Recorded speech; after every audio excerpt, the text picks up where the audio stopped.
salah satu kunci atau katakanlah rahasia bagaimana masjid itu bisa jalan, manajemennya itu bisa rapi, profesional. Itu yang pertama ada. Apa bedanya ahli masjid dengan jamaah? Kalau jamaah itu dia hanya sekedar sholat saja di situ. Sholat, selesai sholat pulang. Dia nggak tahu tentang urusan masjid. Di tanah itu ada satu masjid yang jamaahnya itu tidak kurang dari 500 setiap pagi. Setiap pagi? Setiap pagi, subuh. 500? Dan yang lebih mencengangkan lagi, maaf ini, jamaahnya itu bukan kaleng-kaleng.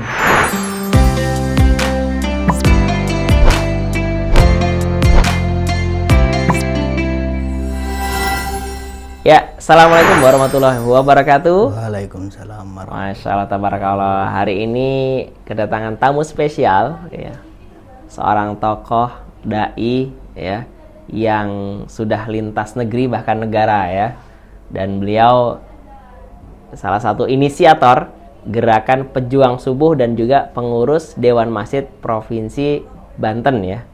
Luar biasa hadir di tengah kita yaitu Ustadz, ya, Gus Iskowi. Ya, selamat datang Gus. Ya, terima kasih.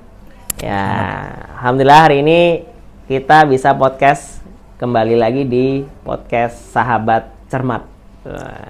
Cerita tentang masjid. Nah, ngobrol-ngobrol tentang masjid nih. Ya, boleh mungkin cerita sedikit Gus Iskowi ini siapa, dari mana, dan mungkin kiprahnya di dunia dai dan juga kemasjidan. Boleh cerita Gus? Assalamualaikum warahmatullahi wabarakatuh. Pemirsa dimanapun Anda berada yang berbahagia, pada kesempatan kali ini alhamdulillah saya diberi kesempatan untuk bisa hadir di Lampung. Kebetulan ketemu langsung dengan foundernya ini, Bapak Ustadz Bayu nih, masih muda tapi semangatnya luar biasa ini. Jadi inget saya masih muda dulu. Masya Allah. Ya, sekarang juga masih muda. Ya, saya lebih sering dipanggil oleh teman-teman terutama di Banten itu Gus Iskowi. Ya, Gus Iskowi. Malah ada satu momen di mana panitia itu sempat menegur atau meledek, saya nggak tahu bahasanya gitu. Dia bilang begini, saya salut sama antum Gus. Bang, kenapa? Antum ini kiai, tapi lebih senang dipanggil Gus.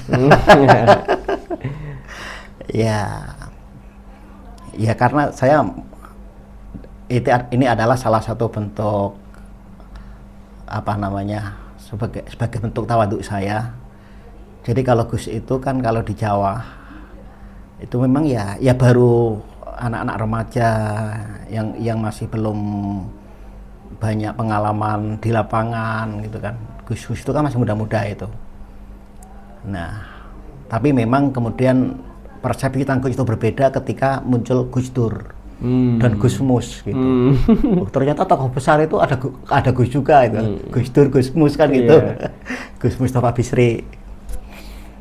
Nah,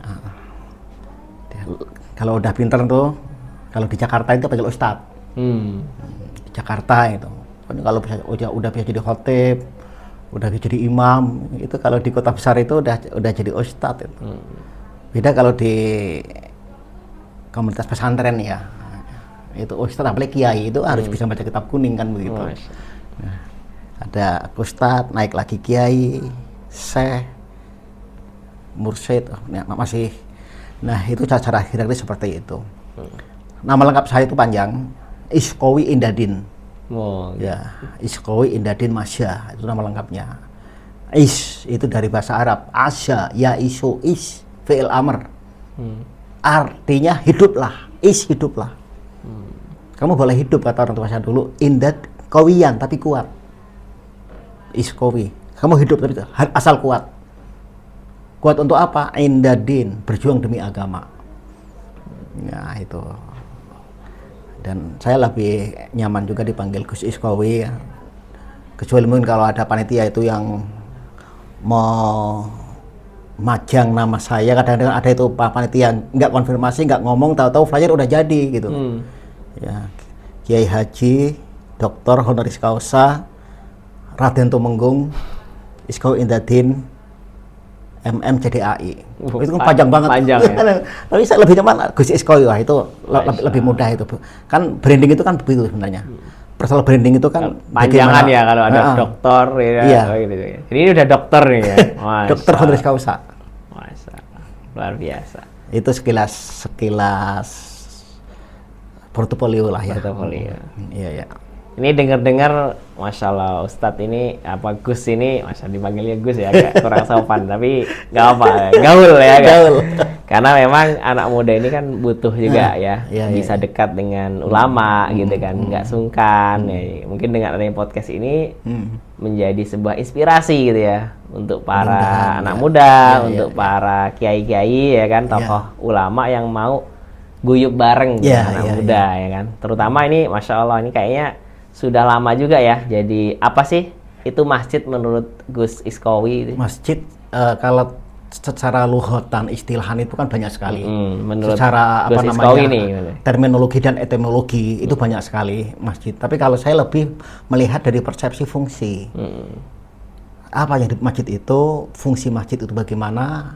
Kalau dikaitkan dengan apa namanya fungsi masjid terdiri dari Mas, M, Mim, Sin, Jim, Dal ya. Masjid kan ada 4 huruf kan. Masjid itu saya ambil dari akronimnya. Mim itu masjid itu, mim itu musyawarah. Jadi harus sering banyak musyawarah. Jadi salah satu kunci atau katakanlah rahasia bagaimana masjid itu bisa jalan, manajemennya itu bisa rapi, profesional, itu yang pertama adalah musyawarah. Dan ini mohon maaf tidak banyak dilakukan oleh para pengurus masjid. Bahkan ada masjid itu yang adanya itu takbir dan salam. Ada pelantikan 3 tahun atau 5 tahun kemudian selesai LPJ, udah nggak ada kegiatan. Ganti pengurus lagi. Nah itu sangat disayangkan kenapa? ya. Karena musyawarah. Kalau teman-teman di komunitas yang di tablik itu ya, itu ada yang namanya musyawarah harian. Harusnya seperti dia itu bukan ya. pengurus masjid, dia jamaah biasa. Tapi kalau pagi setelah subuh itu, setelah taklim, itu mereka kumpul dengan sendirinya. Untuk apa? Untuk musyawarah. Hari ini bagaimana perkembangan masjid, yang jamaah itu ada berapa, siapa yang tidak datang, teman kita yang sudah 2 hari tidak datang, bagaimana kabarnya, ayo kita silaturahim, kita khususi. Ini yang namanya ahli masjid. Ahli masjid. Bukan jamaah masjid. Apa bedanya ahli masjid dengan jamaah masjid? Kalau jamaah itu dia hanya sekedar sholat saja di situ. Sholat, selesai sholat pulang. Dia nggak tahu tentang urusan masjid. Bahkan genteng bocor juga nggak paham dia. Wow, padahal dia pengurus masjid tuh, tertampang. Karena dia jamaah namanya. masjid, bukan ahli masjid. Tapi kalau ahli masjid ya, itu dia tahu. Bahkan kenapa Rasulullah itu sebelum sholat, ya, ketika sufakum gitu kan, sambil lewat ke belakang. Karena Rasulullah itu sedang mau absen gitu. Ini kira-kira siapa ini jamaah yang nggak hadir? Yang nggak hadir. Kenapa? 2 hari nggak kelihatan. Khususi silaturahmin, datang ke rumah. Doakan gitu ya. Iya. Bawa orang ada apa sebenarnya? Apa sakit atau ada keperluan keluarga? Gitu. Nah ini ciri-ciri musyawarah. Ahli masjid. Musyawarah. Oke, terus selanjutnya musyawarah. Kemudian sin itu sujud. Masjid itu akan makmur apabila yang sujud di dalam masjid itu banyak. Kebetulan saya kalau pagi di Tangerang Selatan khususnya ada kita di Sabtu pagi itu ada gerakan namanya GPS Tangsel. GPS. GPS, Apa itu GPS? Gerakan Pejuang Subuh Tangerang Selatan. Wah, Masya Itu setiap Sabtu pagi kita keliling. Kemudian ditambah lagi jadwal saya kajian itu di hari Ahad pagi. Itu infirodi ya. Kalau yang Sabtu itu kan amal jama'i. Jadi kita bareng-bareng atas nama lembaga yayasan gerakan ya GPS. Tapi kalau Ahad itu saya atas nama pribadi, personal, diundang satu masjid. Nah, saya tahu akhirnya tuh masjid jamaahnya sekian. Karena kan saya diundang berkali-kali, sehingga tahu oh segini jamaahnya. Itu ada satu masjid. Di tanah itu ada satu masjid yang jamaahnya itu tidak kurang dari 500 setiap pagi. Setiap pagi, Setiap pagi, subuh. 500. Dan yang lebih mencengangkan lagi, maaf ini, jamaahnya itu bukan kaleng-kaleng. Kebanyakan itu doktor, profesor. Wow. Minimal itu magister lah. Itu. Kan kadang-kadang di luar ini ya, di luar logika lah. Bukan di luar nalar, tapi di luar nurul itu. Itu ada. Ada juga cuma 5 orang gitu. Ada 5 orang, itu ada, bener ada. Dan saya jumpa itu. Jadi gini ceritanya. Jadi gimana? Tadi saya kan sempat menyebut tentang GPS Tangsel ya. Saya pernah penasaran. Pas saya ada satu acara, ada teman jamaah situ, dia bilang begini, Ustadz, coba kalau nanti ada waktu ke Bali. Waktu itu belum ada Jawa Karian, belum. Coba kalau ada waktu ke Bali, ada masjid namanya Masjid Monang Maning.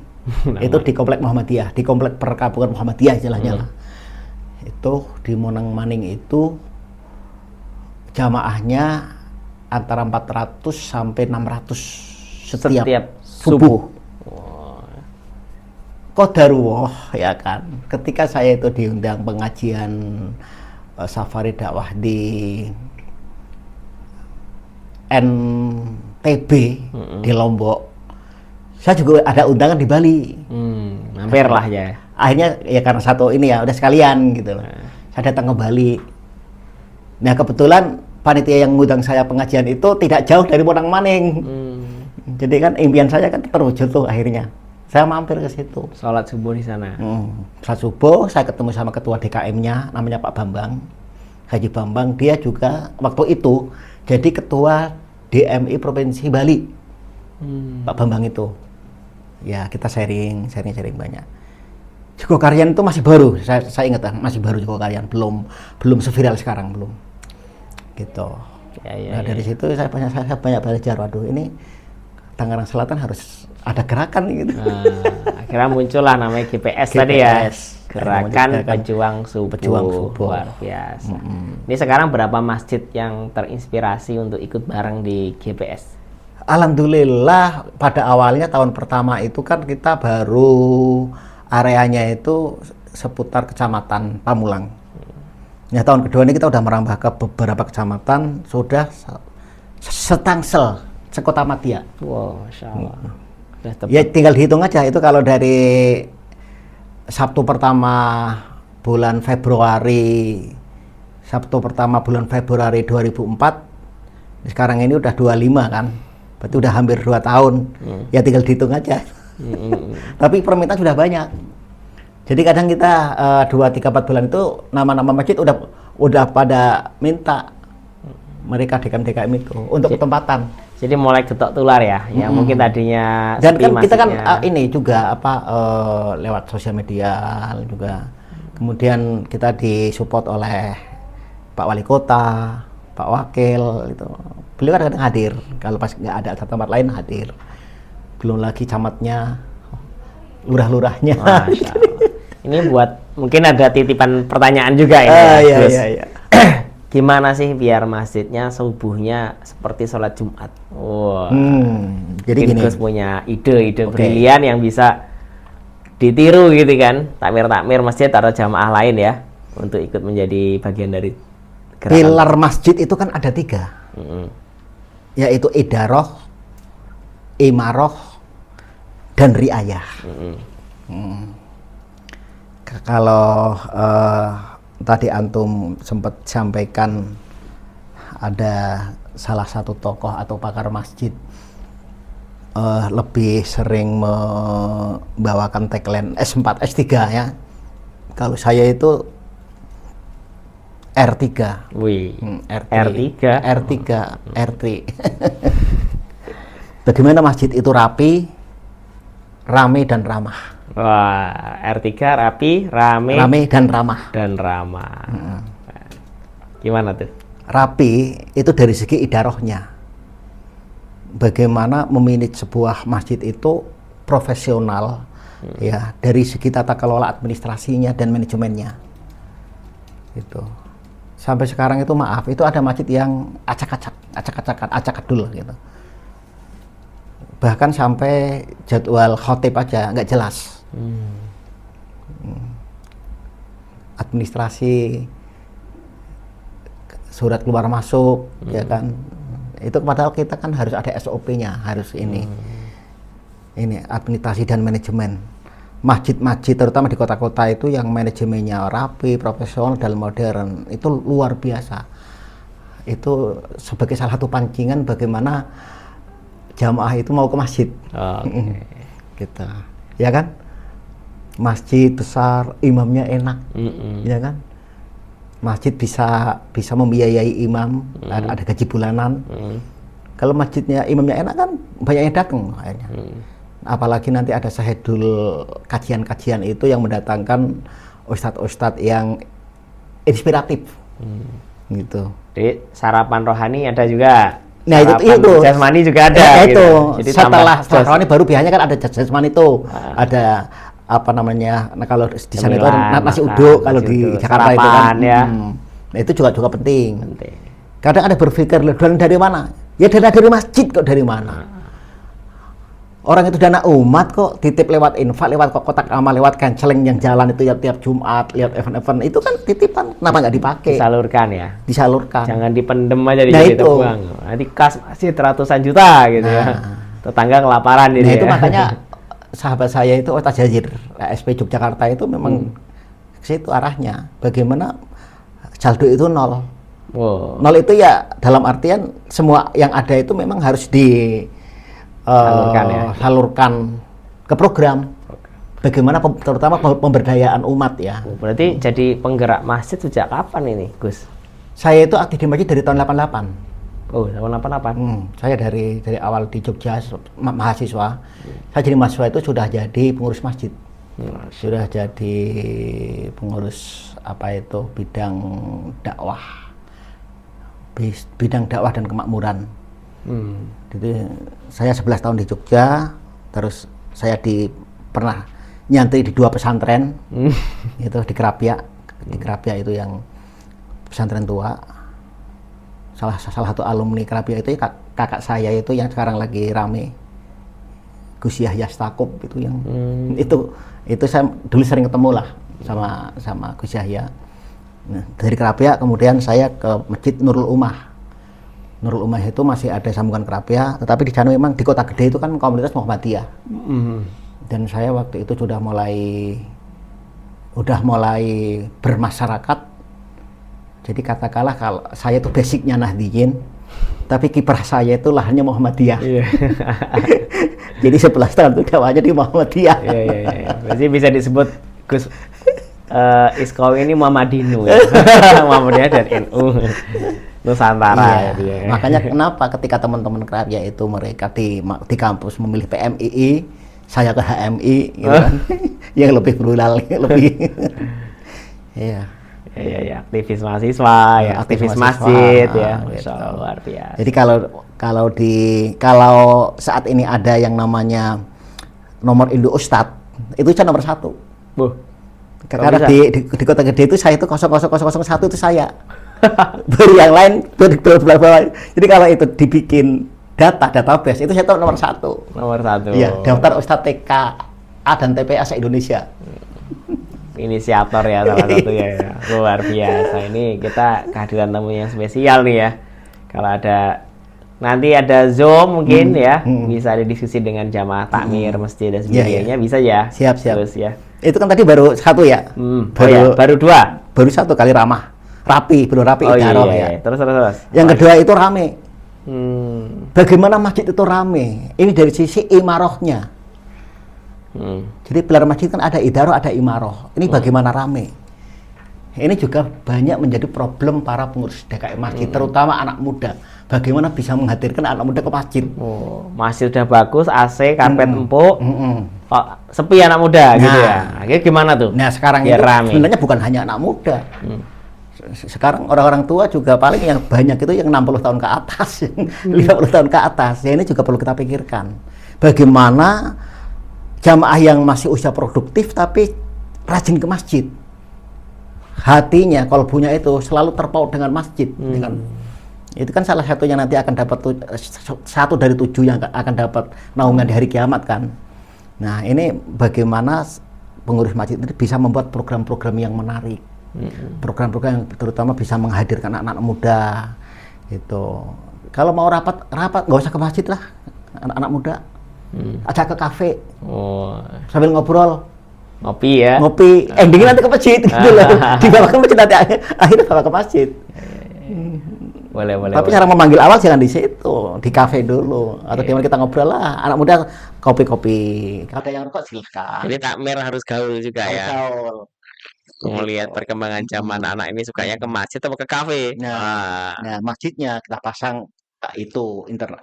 Internet, ngopi Nah, gratis itu ya. kalau di Tangsel itu program dari Pemkot, dari Disupport pemerintah. oleh pemerintah juga. Luar biasa. Difasilitasi. Jadi anak-anak muda ya nggak apa-apa, mereka datang sibuk Main game. browsing, yang lain apa namanya ada sholat dia sih nggak, terus lama-lama malu dia. Awal 1-2 kali nggak apa-apa, jangan tegur. Anak muda jangan sekali-kali tegur, Jangan dimarahin ya. jangan. Dia punya harga diri. Diemin, lama-lama malu dia. Diajak ngopi gitu ya. Nah itu tadi Jam makan. apa kesukaannya, tuh imarohnya. Iya. Nah, banyak masjid yang megah, yang besar, tapi sepi. Sepi. Yang ketiga, itu adalah Ramah. bagaimana masjid itu ramah.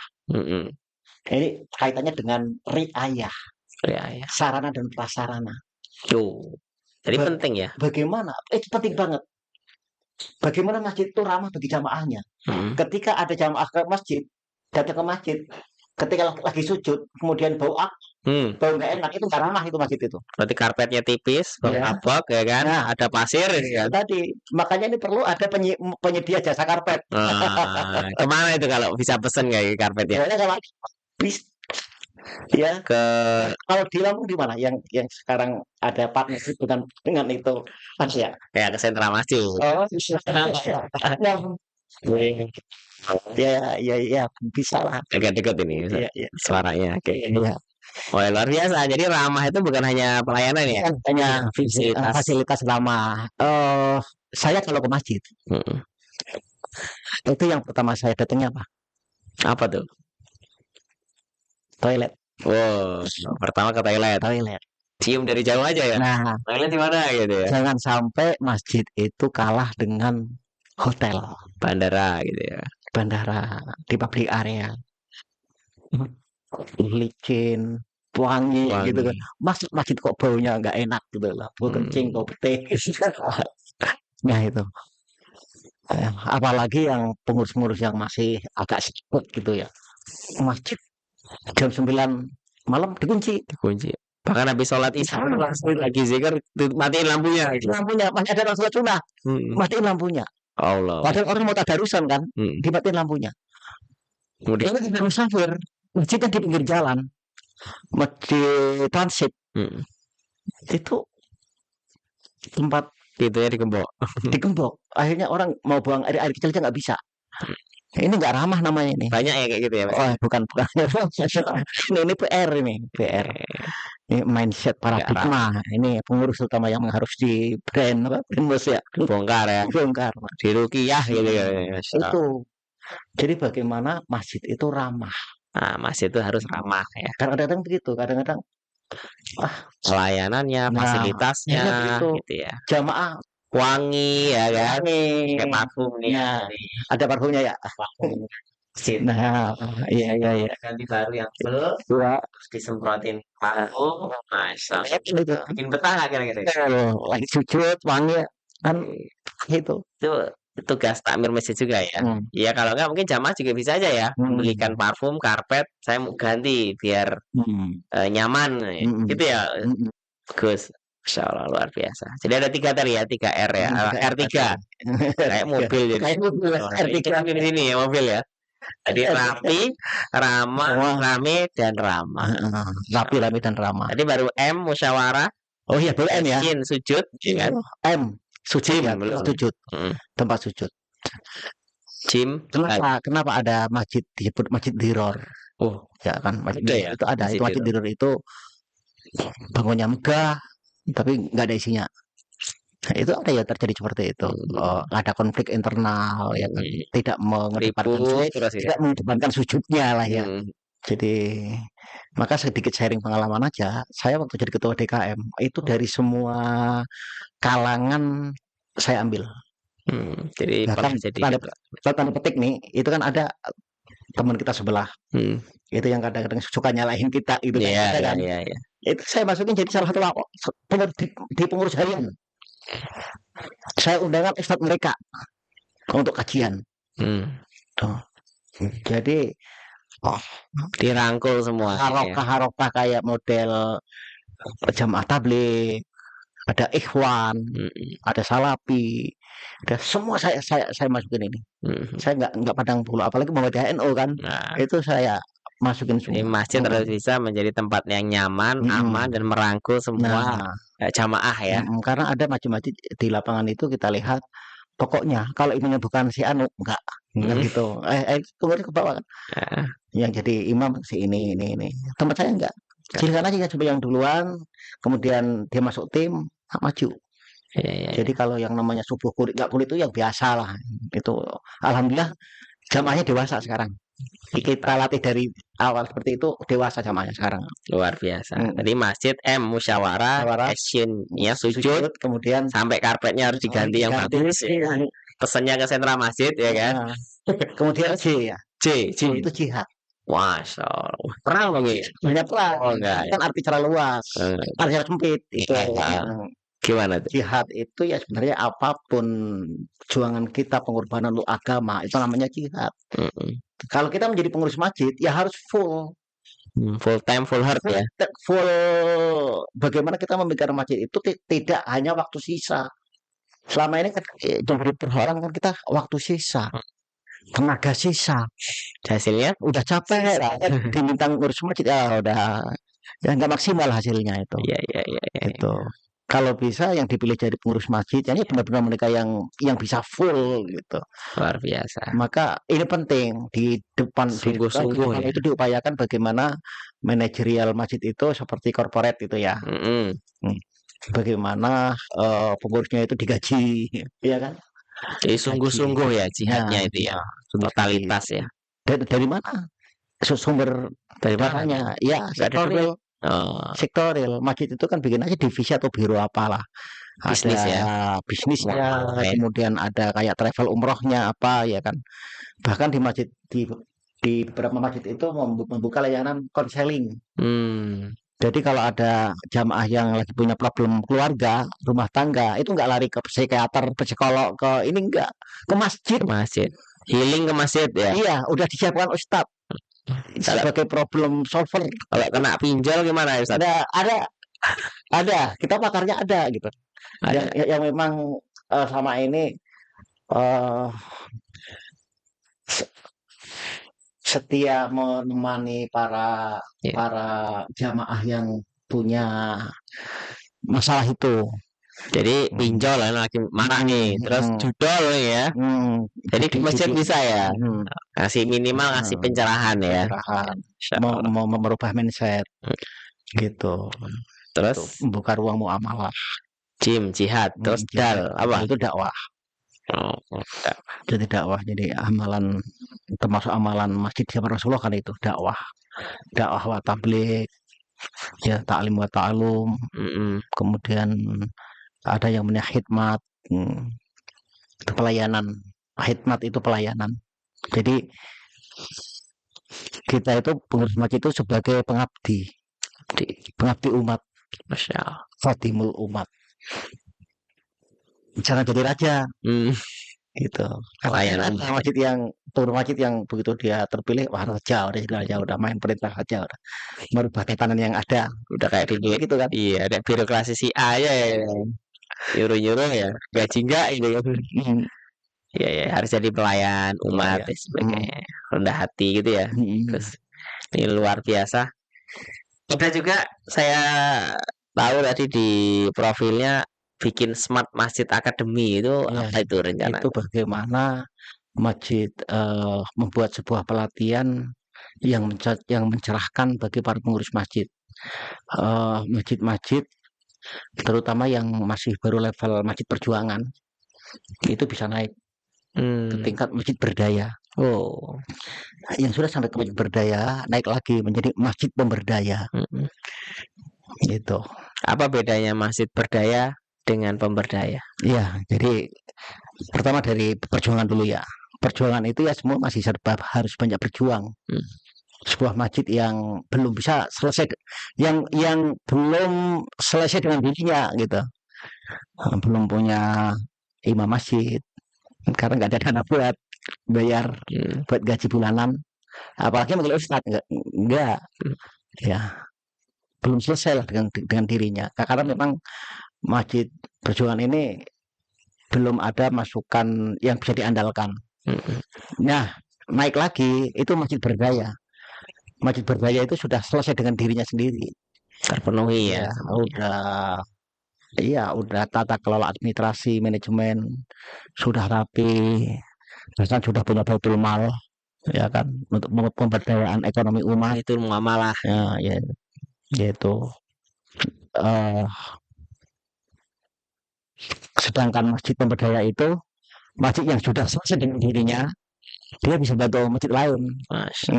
Gitu. Oke, masjid bantu masjid ya. Ya, bantu masjid. Jadi Ayatnya itu kayaknya. ketika ada masjid, umpamanya nih, ada satu masjid, eh karpetnya udah lusuh gitu kan, Mm-mm.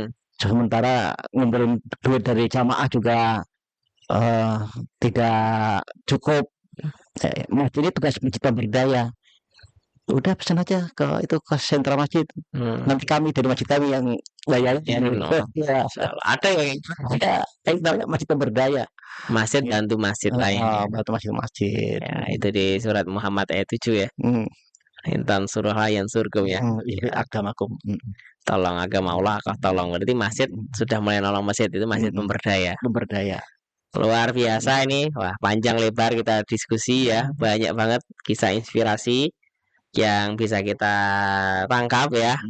Mudah-mudahan kita bisa implementasikan dalam kehidupan kita di Ya. masjid ya. Mungkin ada pesan-pesan apa nih Gus buat sahabat Ya. semua, sahabat cermat. Pesan untuk para pengurus masjid, ya, pengurus masjid ini, saya pesan bagaimana pengurus masjid itu harus merasa memiliki masjid. Hmm. Waktu, tenaga, dan pikirannya untuk masjid, bukan waktu sisa. Jadi kalau ada merasa jadi pengurus masjid, terima SK, tapi tidak pernah ke masjid, kewajiban paling event besar aja, itu belum menjadi pengurus masjid yang baik. Jadi intinya adalah pengurus masjid, kuncinya sering ke masjid, titik. Sering ke masjid. Kenapa? Karena kalau jarang ke masjid, dia akan nggak tahu perkembangan. Gitu.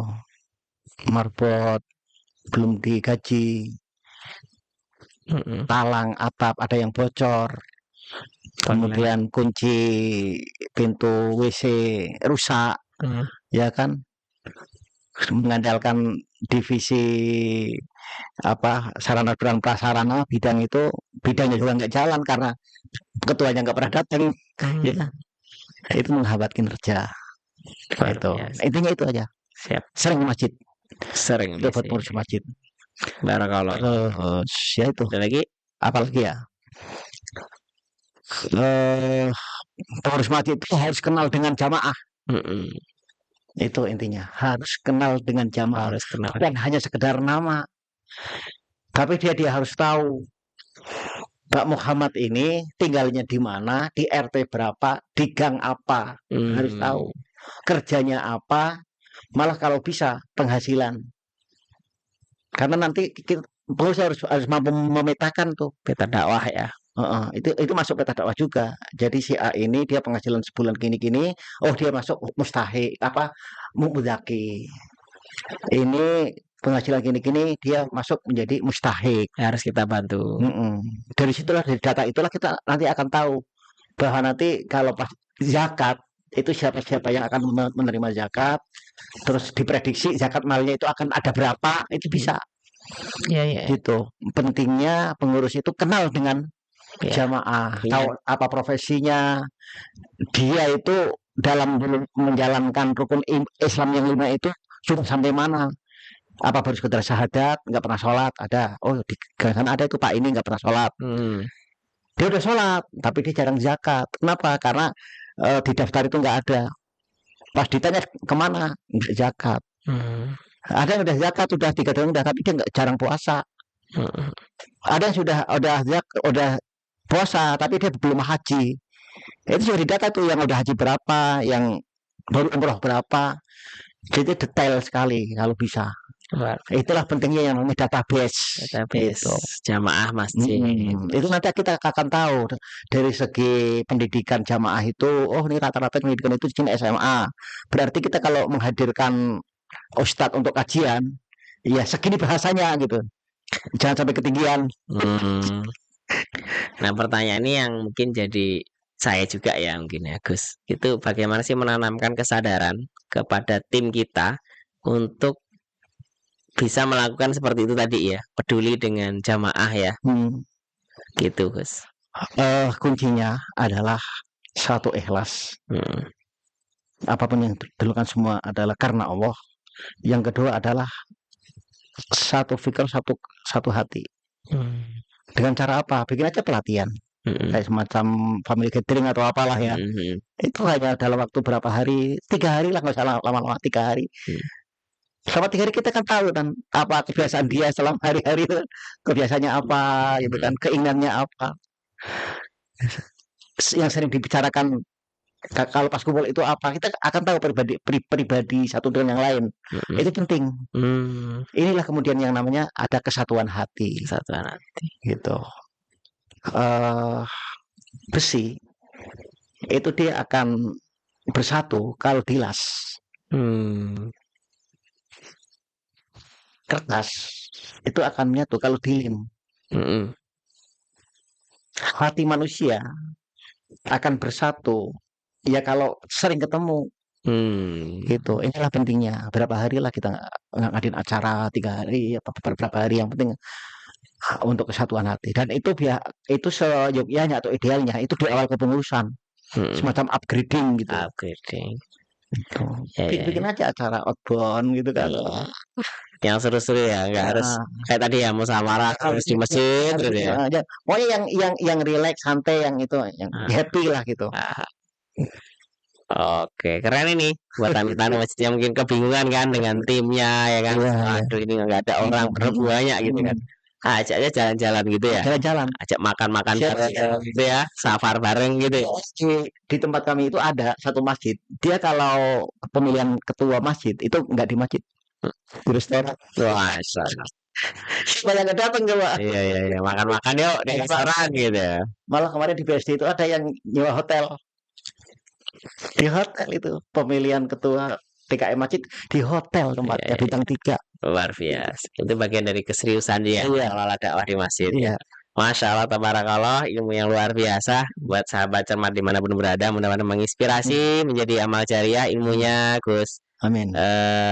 Ixkowi ya, yang jauh-jauh dari Banten ini spesial untuk podcast juga ke sini. Mudah-mudahan diberikan keberlimpahan rezeki, keberkahan umur, dengan perlindungan kasih sayang Allah selalu ya Gus ya. Sehat-sehat selalu dan mudah-mudahan bisa umroh dan haji setiap tahun. Wah, ini. Masya Allah. Dan seluruh jamaah sahabat cermat, boleh share ya video ini jika bermanfaat dan komen yang terbaik ya kan. Mungkin dapat hadiah juga dari panitia nanti ya, parfum dan sebagainya ya. Mungkin itu Gus, Ya. cukup ya. Ya. Nah, mudah-mudahan ada manfaatnya. Kita tutup. Assalamualaikum warahmatullahi wabarakatuh. Waalaikumsalam warahmatullahi wabarakatuh.